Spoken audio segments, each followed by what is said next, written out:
ეს ვიდეო ძალიან ნათელი მაგალითია იმისა, როგორ მოდიან ადამიანები ქსელურ მარკეტინგში. თავიდან ხდებით სერიოზულად დაკვირვების ობიექტები, დაცინვის, გაკილვის, ვინც არ უნდა იყოს შორებლები თუ ახლობლები და თავიდან რას ვაკეთებთ, ხო? ახლობლებს ვეძახით, რომ ვიღაცა მაინც აყვეს. ახლობლებიც ძალიან ჭირმოულობენ როგორც ასეთი, მაგრამ შეიძლება მათ შორის აღმოჩნდეს თითოეული, რომელიც გამოყვება თავიდან ჩვენი დიდი ძალისხმევით. აი ზუსტად ეს ვარიანტია, როცა ჩვენ მოვდივართ ქსელურ მარკეტინგში.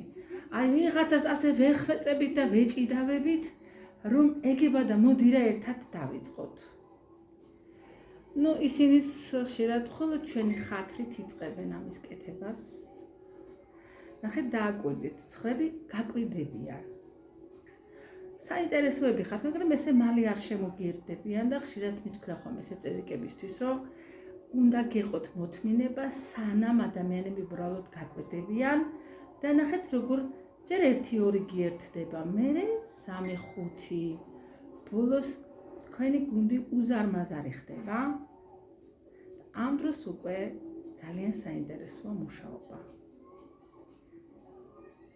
მეორე, ყველას თავისი იმედგაცრუებების უდაბნოა გასავლელი, როცა ეს დამკვირვებლები ნელა-ნელა შემოგიერდებიან, იმიტომ რომ თქვენი საქმიანობა ნამდვილად სახალისო და საინტერესოა. აბა დააკვირდით. ზუსტად იგივე ხდება, როცა მოვდივართ ქსელურ მარკეტინგში. ისეთებიც კი, რომლებიც ძალიან სკეპტიკოსები არიან, ისეთებიც კი შემოგიერდებიან. უბრალოდ უნდა გეყოთ ნებისყოფა.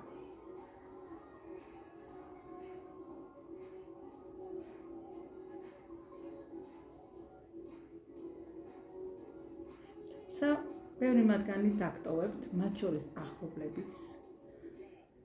ზოგს თქვენი წარმატებაც კი არ მოეწონება, ზოგს შეშურდება. მაგრამ ამან არ შეგაშინოთ, მთავარია იპოვოთ თანამოაზრეები.